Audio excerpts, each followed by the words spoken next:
introduce you to what the world has been waiting for. I've come to herald the arrival of a generation with the capacity to see God's dream become man's reality. Oh, can you see us? We are the ones who refuse to blend in or fade out. We can't stay hidden in the church, and we won't stay silent in the streets. The time for prophesying a soon-coming generation of world changers has passed. That generation is here if we'll see it, and our time is now if we'll take it. Let me paint you a picture so you know who to look for. We value faith over fortune. We long for presence, not popularity. We'll take the kingdom over comfort, and we trust the gospel more than the government. There is something in our DNA that can't accept the status quo, business as usual, things as they are. We will never fit in the box marked normal. But you know what? We never really wanted to. We've watched our parents and peers give their lives to a cultural system designed for our destruction. So our minds have been made up. We are persuaded and convinced that the freedom Christ promised is the freedom Christ purchased with his blood on that cross. So that cycle of broken people breaking people, it ends with us.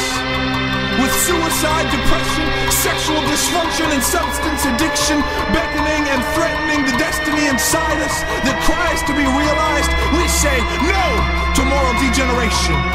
We say no to a world that pretends that sin is no big issue, friend. Sin is the only big issue. We say no to the idea of just fitting in to this broken system. The time for change is now. Let the world choose its own path, but let them know that we are the resistance. Let history show that there was a mighty generation that arose from the ashes of religion, from the broken cycle of humanism and cultural irrelevance, to take their place, seated and established as the new standard of righteousness in a culture that mocks purity. I see a generation that clings to the cross and not the culture. I said, I see a generation that clings to the cross and not the culture.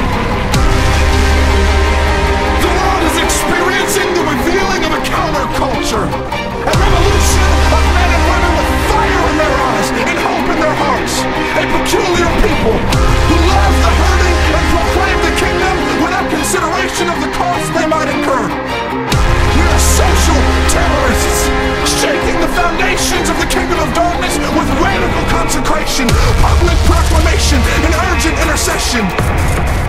And our peace and love are in violent opposition to the status quo.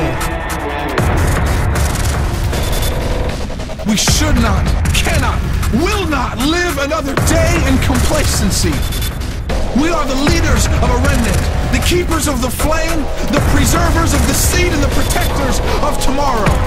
Heaven and earth together cry out for the manifesting of the sons of Yahweh. So we take up our courage, and we take up our cross. We fix